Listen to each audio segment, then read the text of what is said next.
Prepare our hearts as we listen to the first message that we're about to hear from our missionary from Kwaming, Bohol. I would like to call Pastor Virgilio Cusgapa.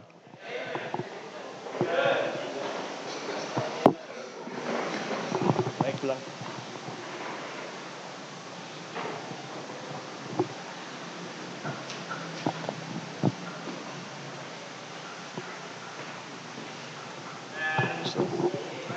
Alala.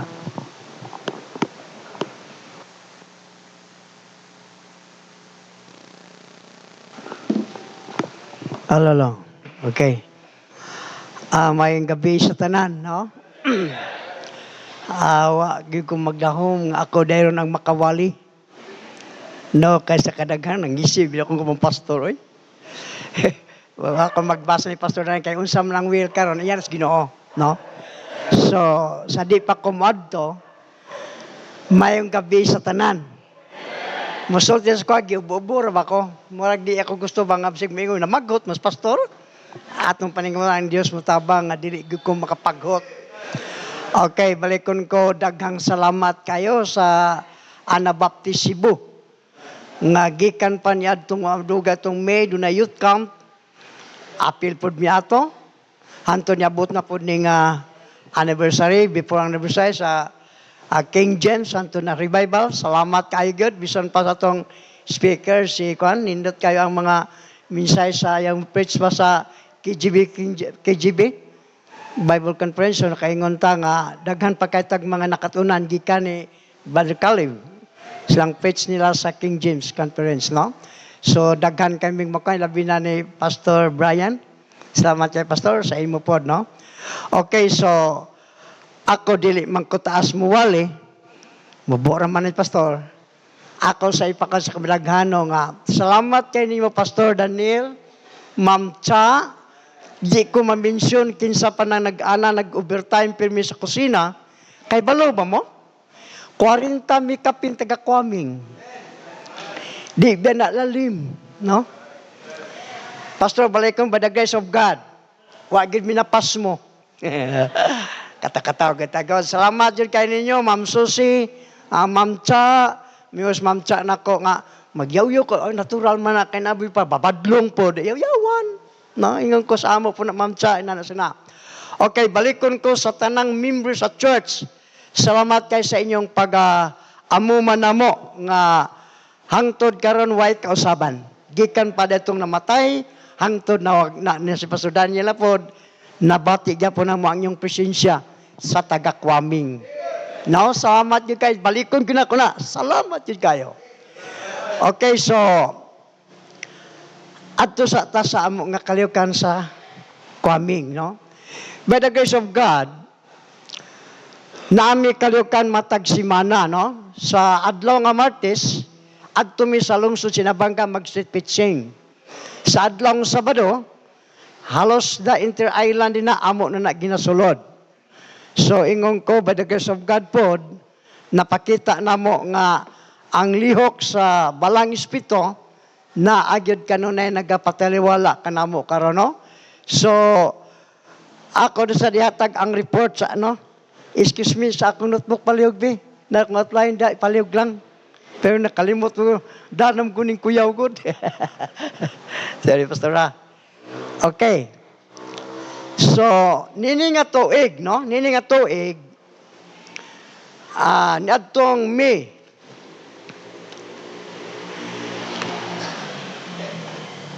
10 ba to?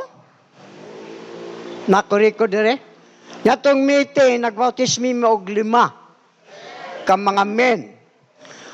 Human pod niadtong among youth camp pastor, nagbautismo pamig duha. Niadtong May 34 o April ba to? Basta mi ang youth camp nagabautismo pamig duha. So karon lang ato igdo na tay 7 ka mga member na gyud nato totally sa atong simbahan sa grasya ng Ginoo. Salamat gud pod sa inyong ampo, no? Labaw na ni amo ni Brother James, no? Sa imong suporta Brother James. Nasayod ko nga ang Dios ay magapanalangin sa inyo. Kaysa matawag ko niya, nasayod man gyud ko sa need, no? Adi ara diayo, ni atong April 10, 5 ang nabautismuhan at May 31, 2. So doon ay 7 na by the grace of God, 7 ato na bautismuhan, no? So salamat, balikan ko, salamat kayo sa inyong padayon pag-ampo sa among buluhaton nito. Ako po dahil panyo ninyo, ampo po na namo, no? Karon sa among umabot nga church anniversary, karon last Sunday sa June 28. Nag-istorya ni Pastor Daniel, siya amo speaker. Amo pa ni-arrange daan kay kauban niya si Pastor Andy. Kay doon ang good midwa kaadlaw nga revival. Gabi so ingon si Pastor Daniel nga i-arrange sa niya kadagang mapunggoy sa kalihukan God. So iyon ko Pastor, ingon man siya na ko nga si Virgin lang kuno ya sultian para maklaro gud unsa nga schedule kay kwaon na mo sila diya sa Cordoba. Sige Pastor, way problema. At least naagid mo unya dito. So tungod na ampo po na ninyo nga unta may panahon, may tempo, kay wa ta masayod man God, no? So tag-on niya ano na di maayo nga panahon. So nasad man gid ta nga ang atong dakong kasaligan walay undang, walay bugto tong pag-ampo ngadto sa Dios, marigod ang iyang tabang, no? So tungod niya na ako lang padayon sa pagpasalamat balikon ko sa inyo, no? Okay, so dito magdugay. Ganyo ko ang tanan, no? Agig pagrespeto, mao naman ito na batasan yun. Mo respeto ganita sa pambansang awit, kung asa kakanta, mubaro ganita. Di ba? How much mo ang pulong sino? Dako na to pagrespeto, pagtaod, kay iya na gudi. Di kan ini, nahimo na tang kinsa ko, mga alagad na sa Ginoo. Okay, tungod yan na. Di na to, dugayon akong ganyo ang tanan sa pag-abli sa inyong Biblia sa Psalms 138 verse 7.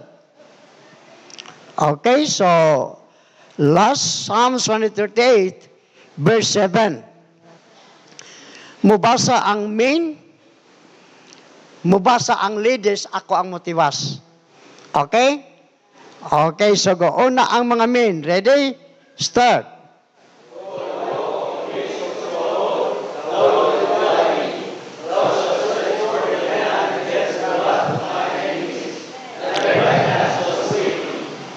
Okay, ladies.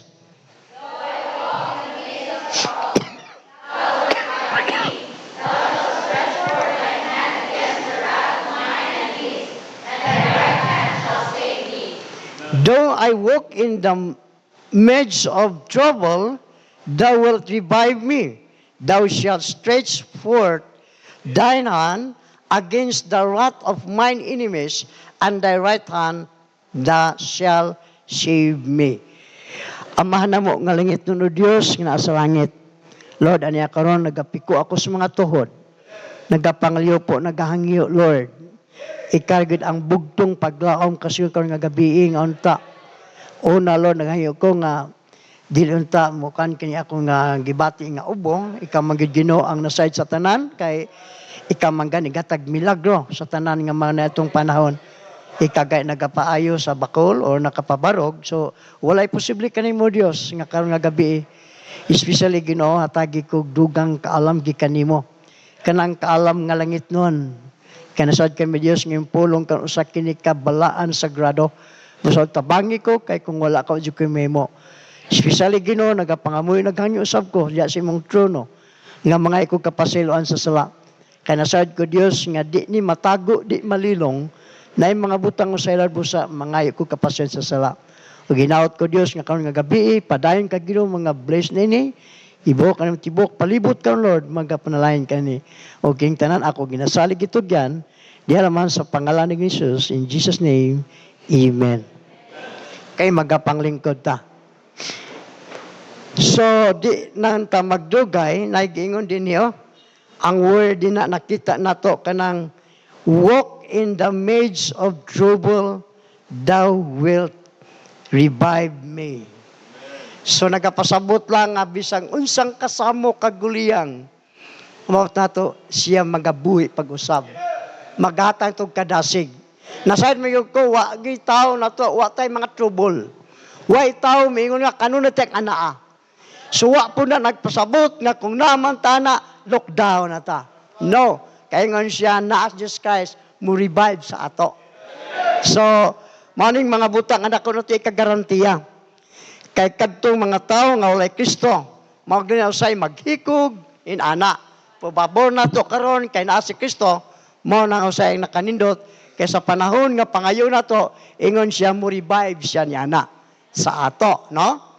Now di ko magdugay, atong topic karon, revival in the last days.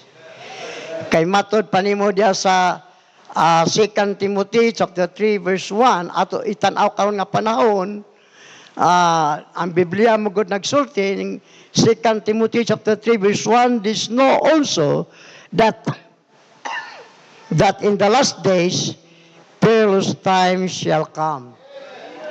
So di lang ang mga kakuyaw sa panahon ngadto sa mga atong panahon karon, di lang ang kuyaw sa tibok nasod naggubat, di lang panahon sa kalisod karon, mismo sa atong pagkinabuhing Kristohanon, mga pirilos na. May mga kakuyaw na. May mga butang usay makaingon ta nga, Lord nga no mani, i-question pa nato na. Puwas ato na nga kita pud mismo, una-una na to, nganong naman kani. No, before na, nag-abot kung gihimo na to na, basi na ang problema sa ato. So, wapo na nagpasabot, na kining ato nga topic karon nga, ana na lang kita. So, mao ni revival in the last days. Kay kinigong panahon karon, ning katapusan, ang mga kinayang gusto matao karon, lahi na atong panahon antod karon. Kaya nakita mo ko 1970s, 1980s, ako sa 71 man ko, mas dako karon ang kalainan. So mamampunta na gina, nga kita untang mga alagad si Ginoo, mga alagad, mga Kristiyanon, inay unta kita ang may mong ihemplo. Kita ang may mong sumbanan. Apan subo la kay Polandong maigsoon, tungod kay kita na yun, ang nakabig, ang nawagtang tungod lagi kay nakonbinsir tas kalibutan. Mao na'y problema usay karon. In the last days, may nauta maigsoon nga pakigbisugan nato na. Revival in the last days.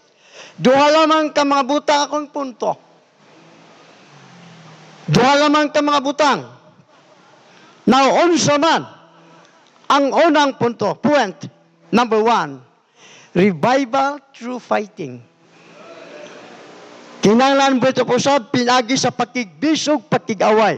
Matud pa sa 1 Timothy chapter 6 verse 12, siguro daghan naman nato ang naibalon ani. So, ato makita ang 1 Timothy sa mata. 1 Timothy chapter 6 verse 12. Ingon sa fight the good fight of faith. Lay hold on eternal life, whereunto thou called, and hast professed a good profession before many witnesses. Pakigbisog, pakigaway diha sa pagtuo. So nagpasabot ni nga kung na may mga butang posibilidad nga gisakbangan kita karon, adunay mga butang usay atake kita karon. Hinumigson ang point number 1, revival through fighting. Nga buyo na to pag-usab, balik ta pakigbisog sa away. Nga naman, tud kay gusto nato maigsoon nga kita ang malabaw, di pwedeng malupig tas kalibutan kay nabalutas kamatuoran. Ingon din ang Bible, if we don't fight, we will. If you don't fight, they fight. Kung dili ta makigbisog, dili ta makigaway, pakyas ta. Pili ta. So muna mangutang, we must go forward and fight against the power of God will. Balik, anata, brasdas, ayo atlas. Dayon ta kay balo mo, nga ang kalibutan karon grabe na. Mismo kamo na say na unsa na ang lakat sa tong panahon karon. Daghan tang madunggan nga mao na din ako i-mention sa TV, sa radyo, nagkagrabe ang mga panghitabo. No? So mo na mga butang. Now, tungod yan na point number 1, revival through fighting. Number 1, fight weaknesses. Naman tayo kay pakigbisugi na. Ayaw pataluya. Di pa lang bisog ta. Naibaba mo unsay mo kinisay na to. Gamiton ko niya. Ibutang ko ni. Mauni na kasagana to kung bago. Sa panahon na gani, gikan sa balay, mabot magtapad ang cellphone ug ang Biblia, tan-aw na to. Inay ang Biblia mayroong priton. ang cellphone na nalimtan ang Biblia. Manay krisis na to. Manay mga butang usahay ka na to karon nga gigamit ni kaway. Dili dawtan ang paggamit og cellphone ang nakadaot na nato. Kay mas labaw na nato gigamit ang cellphone kaysa Biblia. Dili ba? So ingon punta nga mga pastor, appeal ko, amping punta. Kita ra ba po mga pastor? Usahay ba po? Dili ingon ko di dautan. To mag-amping punta. Kay mao siyang gigamit ng kaway karon. Nga musugot kag sa dili. Halos tanan nga kasimbahanan karon nagkakaproblema sa membro tungod lagi ani. I-share sa kunin niyo ha. Niano ko mga membro for team ni Kabok. Na imong chairman dre, ningon siya nako nga. Pastor nami gimitingan. Kaunsa mo na? Pag-abot sa oras alas 10 sa gabi, pangkubrahon ang cellphone. Dadon ang cellphone, ibalik pagkabuntag. Nya okay sa. Okay ng pastor, sige. Mao ni lang gibuhat karon. Nga naman kay nagsugot kag sa dili usahay. Magbuntag usahay. Wa nay basa-basa Bible. Nganong na weakness na. Di nalos ka ampo. Walay panahon pagbasa sa Bible. Kay naluya. Kay naluya na taani. Gigamit itong kaway. Hantod nga makalimut at ampo. Makalimut at basa. Tungod kay nag-overtime naman tanya ni. Ampingan na to ni. Kay balo mo. Gigamit sa yawa. Kini. Balikon ko, di daw ito ang paggamit ng cellphone. Ang kuyo lang, kaya di na maayo. Number 2, di naman fight weaknesses. Number 2, fight worldliness. Nagisulti sa Bible, tambag kini sa mga magtotoo. 1 John chapter 2, verse 15, 16 to 17. Ingon ang Bible sa 1 John chapter 2, verse 15. Love not the world, neither the things of the world. If any man love the world, the love of the Father is not in him. Kaya balaw mo? Nga ang kining atong kaaway karon, nagapangita og paaging unta. Ang misyon nato nga mangabig kag mga kalag, magsulti tag kadaog kang atos mga tao, ang ato lang kay wala tay panahon tuod kay naa ta diya sa lain. Naibaba mo maigsoon, ang worldliness number 1 kaaway sa atong simbahan. Mabitan usay mingon sila dito sa Kwaming. Ana na mo na baptist sa Kwaming, ana baptist, di mo kapasar kay stick to na. Wala ta nag-isik to ay kini may nagdala. Alang-alang man po dugato ning ilimod.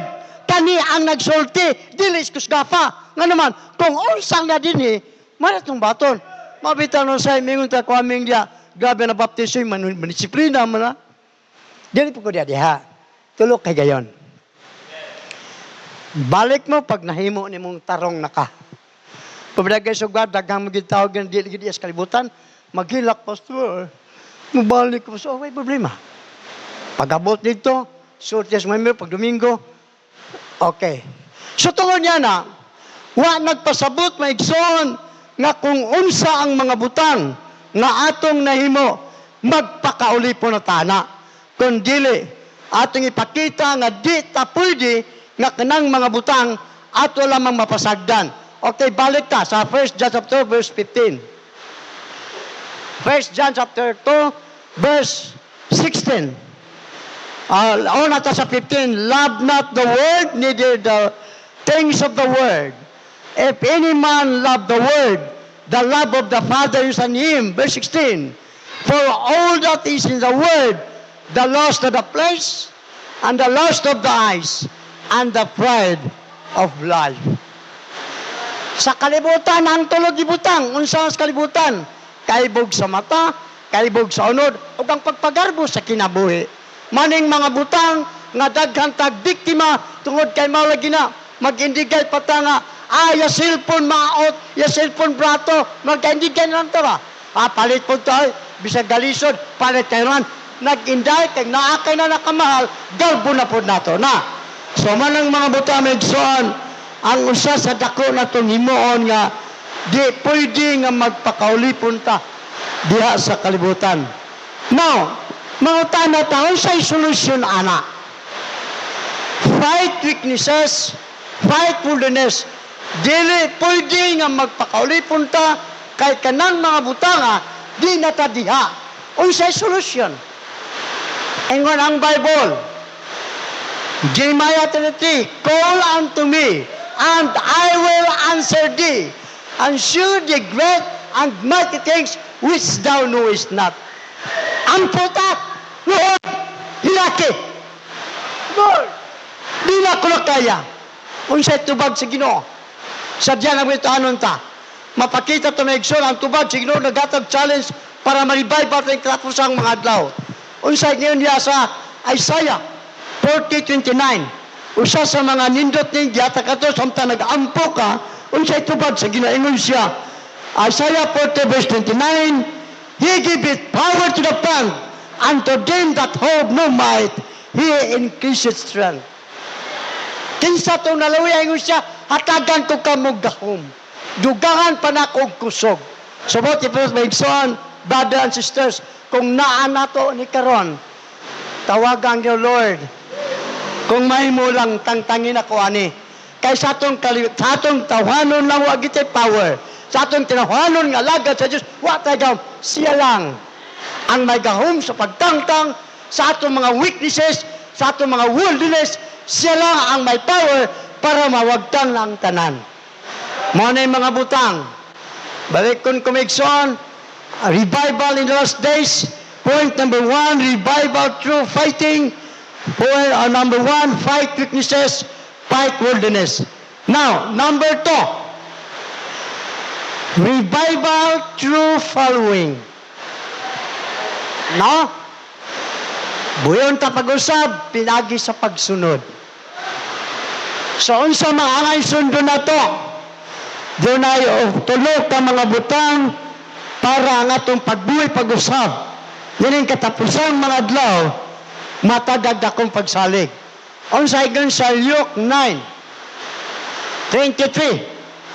Luke chapter 9 verse 23, the Bible says, And I said to them all, If any man will come after me, let him deny himself and take up his cross daily and follow me. So kanang mga buta may igsoon sundoy ginato na. Sa panahon natin makasakit, mapakita ito may igsoon. Ingon siya din na kanang word, take up his cross daily. Pasano imong cross matag adlaw. Magpasalamat dat diya adlaw. Ambot ipasabot na natin masugatan niya na. May mga butang na may igsoon nga natin maabot niya na. Pero ingon siya, take up his cross daily and follow me. Sundo na ito na. Ngano natin ang mga pagantos natin mga sapiling kay Tanaw Jesus Christ dito sa John 19:30. Samtang ginauhaw siya. Samtang dito sa liwala na sa dapit na lugar. Ingon siya, I thirst. Samtang nadawat na niya ang maong gigimparay. Ingon siya, it is finished. Ang iyang kamatayon, ato ang kadaugan. Kaya kung wala pa ni Kristo mo dito, wa tayo kasiguruan. So ang iyang kamatayon, ato ang kadaugan. Nabato na to ang kaluwasan, pinagi ni Jesus Christ. Nato na may igsoon. Balikon ko, unsa ang point number 1. Follow God's call. Musunod ta sa Dios sa iyang tawag. Na unsa ang mga butang at sundo na to para mapaymaya ang Dios. Ato mapakita unsa ba ang atong sundo na sa Dios. Ingon siya sa John chapter 12 verse 26. Unsa sa Bible? Ingon siya verse 26. Okay, ingon siya.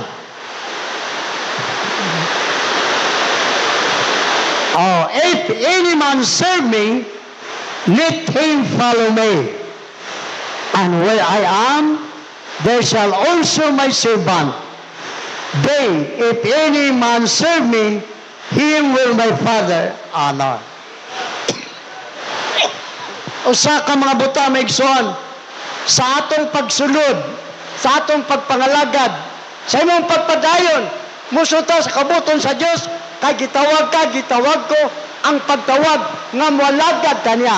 Samtang nagpadayon kita sa pag-alagad sa Dios, ingon ang Bible, mapasidunggan ang amahan. So manay mga buta to kalipay maigsoon, ang atong pagpangalagad, ibalik ko, nga kung na may mga butang nakita nato, imigso na sipyat o sipyat kinsa, ayaw tanawa, looking unto Jesus. Kaysa lang ang bugtong paglamot ng galagaran, dili ang tao. So ito na migsoon, unang butang migsoon, napakita na to, follow God's rule. Now, ikaduha nga butang, ngayon siya rin na revival through following, ikaduhang butang, matod pa sa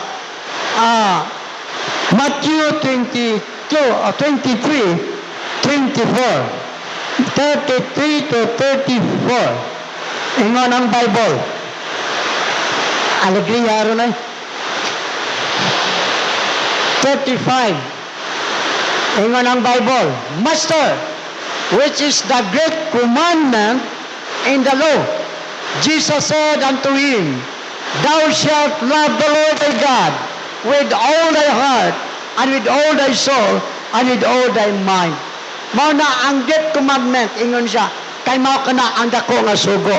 Nato na maigsoon, revival through following, di naman follow God's will. Number 2, follow God's command. Nga musulta siyang mando. Mutumanta kayo siya, higugma siya. Asan dapit nga higugma, di sa sulod, sa kasing-kasing. Kung imong first love ang Ginoo, kung siya ang unang punto sa imong paghigugma sa Ginoo, siya ang dapat natong unahon. Nga naman, kung tinuod ka higugma sa una, ang mga butang murag mupuli ka na to, unya lang na. Unahon na to ang Diyos kaysa matong first love. Siya atong unang gugma, unya ng mga butang sa atong ulay. Wata nag-ingon, di ta managat, di ta mga ang butang gani, kung naikalikan sa simbahan unsa man, unahon na to ang Diyos. Kaysa mismo, ang kompleto nga pagyugma na to, unahon siya sa pagpangalagad. Unsay sa Matthew 6:33, but seek ye first the kingdom of God, and all these things shall be added unto you. So, unahan lang siya. Siya lang siya ang unang first love ni Mila kasing-kasing para matagbo ang atong pagkayanglan. Okay, di lamang follow God's rule, di lamang follow God's command. Number 3, follow God's character. Atong tanaw ng usa sa mga gisulti din sa 1 Peter 1:15 verse 16. 1 Peter chapter 1:15 verse 16. Matod pa sa Bible. But as he which hath called you in holy, so ye holy in all man, near all covetous conversation. Number 16, because it is holy, written, be ye holy, for I am holy. So, di pasabot na maigsoon nga ang ato na Diyos, holy balaan. Wa pa ni nagpasabot nga muparetas Ginoo nga huli ta. Mga igsoon na tayo nakapakyasan na yung mga butang sa'y masipya ta, pero di nata ulipon sa sala. Di nata ulipon nga ato mga sipyat makatutag leksyon na di na ginamayo. No? Kaya alang ka ito mga igsoon, lahi na ta sa uban. Ipakita na to nga lahi ta sila. Mao na nga ang Diyos mismo, ingon siya huli, siya balaan, magpakabalan sab kamo. Na maning mga butang ato sundon maigsoon.